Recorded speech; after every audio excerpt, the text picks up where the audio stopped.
I'm always very excited when I'm on my way to some place that I've never seen. They always joke with me at the house anytime I get frustrated or I get upset about something or I feel like I've lost focus, I get my maps out. I've been given many a globe and a map over the Christmases and birthdays. But my dream has always been to cross the Sahara.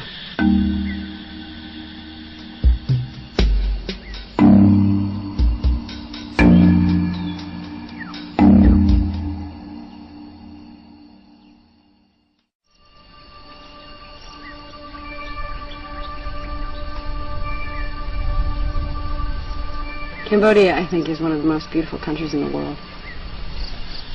I fell in love with it at first, and the people, and then I came back a few years later with the UN. I was playing bricks with a little boy on the floor. We were playing with these blocks, and it dawned on me that my family was here, and and I had never really, I'd thought about adoption, but I hadn't really. It hadn't all made sense. It hadn't come together. I wasn't ready to be a mom. I didn't know anything. But I saw this little boy, and I thought, I don't know. I don't believe in fate or destiny or things like that. But something suddenly felt right, and then I came back a third time and met my son.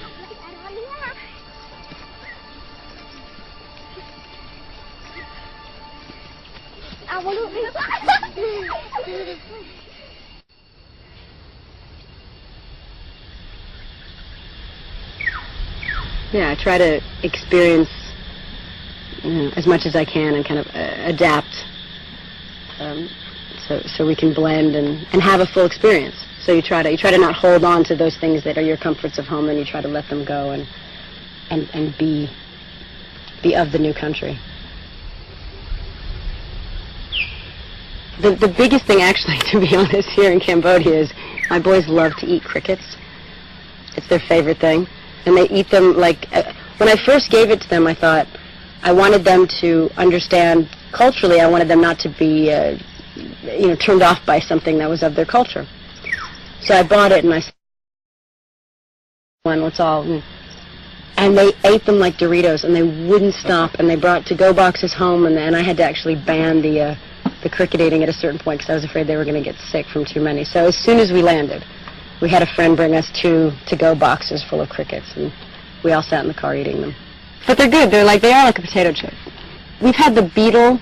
They call it a cockroach. I think it's more like a beetle. I have yet to have the tarantulas on a stick or spider soup here. It does seem like an odd thing to eat. No, it does. I don't know if I can get around the fur, but you got to try everything.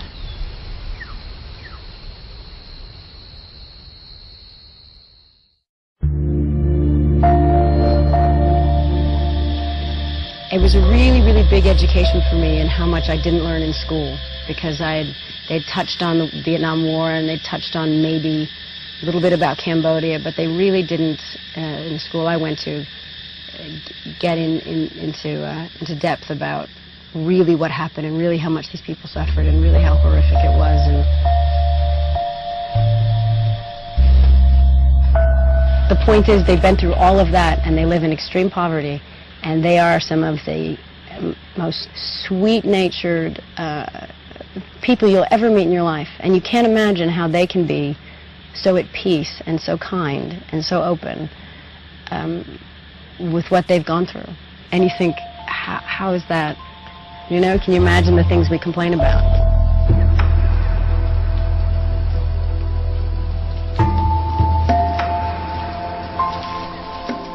There's a very, very dark, heavy side to this country, but there's also a great deal of beauty and an extraordinary amount of good people doing great work and helping each other. And it is extremely important to focus on all that they do have that's beautiful and all that they have accomplished and all that they've come through, considering their past.